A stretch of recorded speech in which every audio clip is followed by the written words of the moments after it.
mulai dari diri, itu eksplorasi konsep, R-nya itu nanti ada ruang kolaborasi dan sebagainya. Dan kalau yang pernah ikut CPP atau guru penggerak biasanya seperti itu belajarnya. Jadi kita pertama selalu mulai dari diri. Ya. Di sini nanti saya akan berikan, pertama kita paham dulu ya ini tentang sesuatu yang sudah dijelaskan berkali-kali oleh pengawas, oleh mungkin pernah baca dan sebagainya. Ini pasti udah banyak sebenarnya. Ya. Intinya pembelajaran diferensiasi itu pembelajaran yang keberagaman. Intinya kata kuncinya adalah mengadopsi, ya, atau bisa mendukung keberagaman. Keberagaman siapa? Ya pasti keberagaman siswa kita. Jadi ini kata kuncinya, keberagaman. Pembelajaran berdiferensiasi bukan model pembelajaran.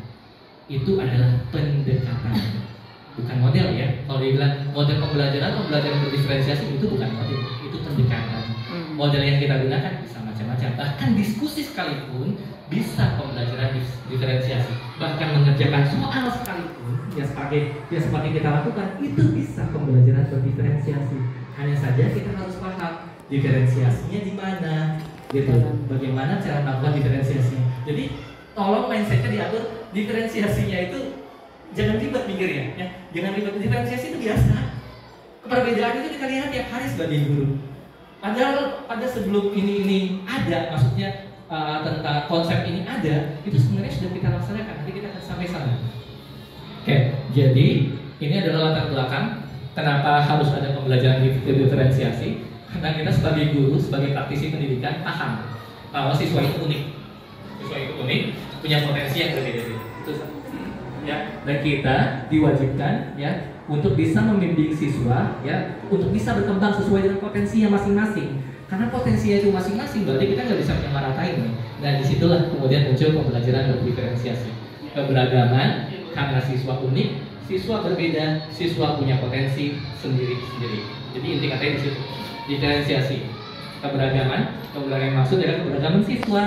Ya, apanya yang beragam? Jadi itu masing-masing unik dari gaya belajarnya, kemampuan kognisinya, terus memiliki potensi yang berbeda-beda. Nah ini yang harus kita adopsi seperti itu. Nah kemudian mengapa harus pembelajaran berdiferensiasi? Nah itu sebenarnya untuk menghilangkan kalimat yang seperti tadi saya dijelaskan. Udah diajarin masih nggak ngerti-ngerti, gitu. Kenapa sih nilainya jelek terus, gitu? Kalau dulu kita langsung disuruh bikin PTK, penilaian tindakan kelas, gitu. Dulu ya PTK, pakai penelitian tindakan kelas. Apa yang kita ubah? RPP, siklus 1, siklus 2 sampai siklus 3, gitu kan? Seperti itu. Jadi yang kita ubah apa? Modelnya. Justru yang kita ubah modelnya. Kadang tambahin media, ya kan?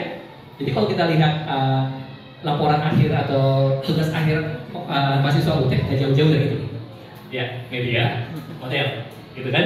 Seperti itu. Jadi tujuan akhirnya ya sama. Hasil belajarnya, tujuan pembelajarnya harus tercapai. Bagaimana caranya? How dan seperti itu. Ya, bagaimana kita mencapainya? Dengan ini gaya belajarnya beda-beda, kecepatan belajar beda-beda, terus latar belakangnya pun beda-beda. Bahkan anak yang pintar sekalipun, kalau dia lagi bad mood, datang ke sekolah, guru mau dengerin. Kadang-kadang malah gangguin teman. Sekalipun dia pintar, gitu. Ada yang lagi pintar, lagi serius. Anaknya nggak pintar, atau anaknya belum pintar, lagi serius. Disenggol teman, senggol dan main. Habis itu setelah disenggol teman. Nah seperti itu.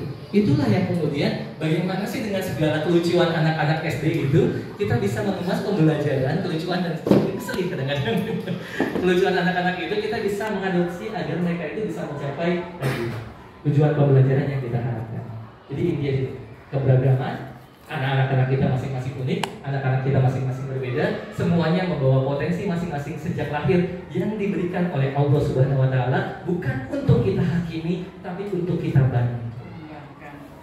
Kita bantu kembangkan. Jadi ya kata-kata kamu nggak bisa apa-apa, kamu jangan sampai keluar dari mulut kita. Kalau itu sudah keluar, sangat perlu waktu lama untuk dia bisa percaya diri lagi. Satu kesalahan kita saja bikin dia tidak percaya diri bisa dalam jangka waktu yang lama. Hati-hati dengan ujaran kita, gitu. Ya. Kadang kita anggap saya kan sudah dekat. Gitu. Jadi kalau bercanda, kadang-kadang ketika moodnya itu nggak baik, itu akan diterima oleh dia. Jadi benar-benar jaga baik dirinya. Dekat sangat dianjurkan, tapi bukan seperti apa yang harus kita siasati. Nah, ini tujuan pembelajaran. Satu ini, iklim inklusif. Artinya ketika belajar, dia berada dalam suatu situasi yang bisa membuat dia nyaman, yang bisa membuat dia mencapai tujuan pembelajarannya. Ini agak berat, ya, agak berat untuk menciptakan itu. Tapi kita pelan-pelan akan sampai ke sana. Pertama adalah menciptakan iklim inklusif. Kedua ini dulu nih, ini yang paling penting sebenarnya ini. Yang paling penting sebenarnya ini. Ya, meningkatkan motivasi dan keterlibatan. Kayak kelas 5, belajarnya matematik. Ketika dikasih soal, anaknya nggak mulai-mulai juga, kita ngomong, kerjain, jangan bengong aja. Bukannya dia nggak mau ngerjain, kadang-kadang 2 kali 3 aja dia nggak tahu berapa. Gitu. Jadi untuk mulai aja dia nggak tahu kayak gimana, gitu. Kalau dia tahu mau udah dia kerjain, cuma dia nggak berani ngomong. Pak, kalau bisa masuk udah kerjain dari tadi Pak. Gitu. Mana berani dia ngomong gitu sama kita, ya kan? Akhirnya dia lakukan, ya bengong tralala, gitu. Dia tunggu sampai kita dekatin. 2 kali 3 berapa nak? Mana jarinya? Nah, gitu. Begitu kita kelamaan yang setengah lari, cek, udah sudah. Kacau jadinya gitu. Nah disitulah berdiferensiasi kemudian memberikan peranan. Di Muhammadiyah sudah ada datang. Ini belum ya, mungkin. Ini dulu tujuannya seperti apa, gambarannya seperti apa. Oh jadi ke sana, nah ya dan saya ini. Menarik nih lagi pembebasan. Jadi sekali ya lagi, saya mau turun ya. Assalamualaikum. Kalau teman-teman ingin melakukan diferensiasi, fokus utamanya jangan ke hasil belajar. Jangan ke hasil belajar. Ini dulu. Motivasi dan keterlibatan. Dimulai dari dia berani berbicara, dia berani ngomong, dia berani membalas pendapat atau memberikan pendapat atas tanggapan temannya. Itu yang level paling tinggi. Bahkan menjadi pendengar yang baik sekalipun, itu sudah termasuk hasil dari diferensiasi. Anak kita nggak lari-larian pada saat temannya berbicara, dia perhatikan dengar. Itu top, sudah salah satu hasil diferensiasi. Jadi yang pertama kita tekankan ini dulu, bukan hasil belajar. Kalau hasil belajar akan telat makan hati kita. Jadi kalau kita mikirnya kayak gini, saya bikin diferensiasi supaya hasil belajarnya bagus. Pas keluar hasil belajarnya sama, kecewa kitanya. Gue udah capek-capek malah begadang sampai jam 2 gitu. Ya, malah begadang sampai jam 2, bangun jam 4:30. Harus siapin makanan kalau mama gitu kan, untuk anaknya dan sebagainya. Nih pas dikasih soalnya pada nggak bisa. Jangan itu dulu fokusnya, ya.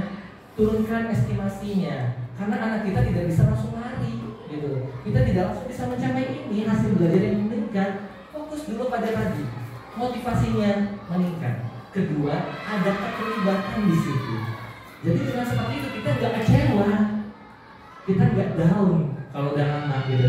Tapi kadang-kadang ada sedikit kebanggaan senang ketika anak itu, yang tadi kalau bicara, karena kan kita sering ya disuruh nyanyi, yang bisa dengar kupingnya doang. Enggak, sampai depan nyanyi ada suara. Kupingnya dong yang kena, ya kan? Kalau saya di sekolah, kalau begitu ada yang kayak gitu, saya nggak suruh kerasin Bu. Kalau dikerasin beban buat dia. Aku kan nggak berani, aku kan malu. Saya kasih mic. Saya kasih mic. Nyanyikan. Kedengeran. Sedikit-sedikit volumenya tanpa dia sadari naik tuh. Jadi akhirnya dia berani, gitu. Nah, untuk kemampuan tentang motivasi sama keterlibatan, kalau ternyata kita masuk ke kelas, kita ngadepin anak, ketika kita bertanya dia nggak mau jawab, ya maaf ya, ini maaf, kalau istilahnya katanya, ini orang aku waktu berhala, gitu. Nah, pada saat seperti itu, ada baiknya tutup bukunya, lebarkan bangkunya, dorong mejanya, ajak mereka duduk berkeliling, cerita pada saat itu. Buat cerita yang estafet, buat kegiatan gambar estafet. Gambar estafet itu kayak kita mau gambar sekarang yang semuanya satu gambar ini, terus waktunya habis diganti sama yang lanjutkan. Jadi buatkan kegiatan selama 1 minggu yang bisa meningkatkan percaya dirinya dia. Kalau langsung masuk, ayo siapa yang mau pendapat, semua dia. Masa gitu aja nggak ada yang berani ngomong sih, udah pakai masa lagi gitu. Nah kalau udah seperti itu udah susah. Ibarat kata, aku nggak berani dijorokin ya, aku jatuh gitu jadinya. Yang pertama, saya kelas 3 seperti itu Bu Eva. Saya masuk, anak saya pakai berhala 2 minggu, saya tutup bukunya. Orang tua nyamperin 1 minggu setelahnya, Pak kenapa nggak belajar? Saya jelaskan, anak ibu belum bisa belajar dengan sesuai dengan tahapannya karena yang diperlukan ini. Akhirnya mereka paham. Setelah 1 minggu, setelah 2 minggu, mulai itu 1. Saya nggak bohong. Kalau tanya guru pengganti saya, guru pendamping kelas saya, ketika dia masuk di kelas saya, ibu kayak gini, kayak kelas 5 tahun lalu, kelas 5 yang baru masuk ini, ketika ditunjuk jadi siapa yang mau jadi ketua kelas, itu berantem. Berebutan. Saya semuanya. Gitu. Kalau udah sudah kasih pendapat, udah kayak aku cakrawat semuanya. Ngomong semuanya. Bahkan yang ngomongnya banyak, bahkan yang ngomongnya nggak ada sangkut pautnya sama pelajaran, ngomong nggak apa-apa, itu harus bisa diberanikan. Jadi dari situ kepercayaan dirinya ada, sampai dia dalam tahapan yang kayak gini. Aku berani ngomong apapun karena temanku gak akan melecehkanku. Itu penting. Harus dibangun lingkungan inklusif, di mana kalau anak itu berbicara tidak ada satupun temannya yang melecehkan. Justru semuanya. Atau bukan kalau misalnya lucu dipakai buat ketawa. Dan jangan dipikir kalau itu akan mengurangi waktu belajar. Tidak. Karena sekarang CP, ya, CP dan TP itu sederhana sekali. Contohnya kelas 5, salah satu TP akhirnya atau CP akhirnya kayak gini, hanya kayak gini. Siswa dapat menjelaskan keterkaitan antara komponen pembelajaran, komponen ekosistem yang satu dengan lainnya, dan apa yang terjadi apabila ada ketidakseimbangan. Nanti dari situ itu nggak bisa teoretik, nggak bisa kayak gini. Sebutkan ini, karena CP-nya lebih ke analisis, gitu. Dan anak nggak akan bisa analisis kalau dia nggak berani ngomong, kalau dia nggak berani berpendapat. Yang ada ketika berani dia kesel. Karena nyampe juga gitu. Jadi yang paling penting dari asesmen diagnostik atau ini adalah kita lihat dulu. Tidak apa-apa ketika kita sudah bulan September kita lihat anak didik kita, wah ternyata dia belum berani mengutarakan pendapat. Itu urgent. Itu dulu beresin. Itu ya dulu diberesin. Tidak perlu harus mengejar pembelajarannya kalau itu belum tercapai. Dan kalau itu belum ada, itu akan dibawa terus sampai kelas berikutnya. Kita akan berani. Itu dulu. Tutup aja ke buku. Asal kita tahu capaiannya seperti apa. Karena TP itu sederhana. TP-nya melakukan kita. Kalau TP-nya hanya 2 dalam 1 unit, berarti hanya ada 2 formatif dan 1 sumatif di situ. Nggak perlu repot itu jadinya. Itu yang lebih penting. Karena untuk bisa belajar baik, anak tuh harus ada yang namanya timbal balik. Ya, jangan sampai kita ngomong begini, pas kita tanya anak diam aja. Dan itu akan susah kita monitor. Dia udah paham atau belum dan sebagainya. Dan ini akan mulai lahir dengan kebiasaan dulu. Mulailah dengan tujuannya dulu. Tujuan pembelajaran kali ini anak harus benar-benar paham. Nah setelah tujuan, indikatornya dulu. Kamu itu dinyatakan berhasil kalau apa? Kamu kalau berhasil atau karena kebanyakan anak kita ketika dengan tujuan dia nggak paham. Tapi kalau dibilang indikatornya ini, kamu kalau berhasil asal bisa nyebutin 3 aja, atau kamu paham ini aja, kamu udah dikatakan berhasil. Dia kan fokus ini. Oh ini.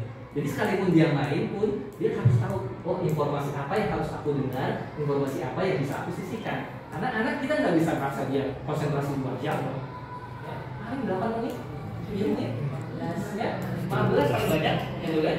Kita nggak bisa maksa mereka bisa, makanya kita perlu nih tujuannya ini, indikatornya ini. Terakhir, untuk pelajaran itu super penting. Untuk pelajaran super penting, pengetahuan apa yang kamu pelajari hari ini itu super penting. Ya, berikan kesempatan kepada anak itu untuk menjawab seperti apa. Jadi jangan sampai itu walaupun waktunya udah habis, relakan. Misalnya begini, kalau di kelas, ketika kita lakukan pembelajaran dan kita lihat waktunya sudah seperti itu, saya lebih suka memepetkan inti pembelajarannya daripada kehilangan akhir pembelajarannya. Karena itu adalah penghubung untuk pembelajaran berikutnya. Kalau sampai nggak ditutup, pembelajaran besoknya apa, itu akan repot. Gitu jadinya, nggak berjenjang. Jadi lebih baik pepetkan intinya, asal jangan sampai kehilangan akhirnya. Gitu, ya. Jadi sekali lagi pada teman-teman, ini yang utama. Motivasi dan keterlibatan. Sampai sini dulu gimana, udah mulai penasaran, kebayang? Nah, konsep diferensiasi jangan sampai di sini negatif tapi luar biasa Pak Arif. Ya, saya akan membalas pantun dia dulu Pak Arif sebelum saya. Paling enak makan asinan. Apalagi dimakan dengan para sahabat. Bahagianya ikut pengimbasan. narasumbernya keren, kita pun jadi hebat. Itu narasumber ini ya. Nah, kita bergerak di seberang berapa menit? Ajak gerak-gerak. Oke, lanjutkan ya. Ya, silakan. Baik, nah sekarang kita masuk ya. Kita masuk ke inti.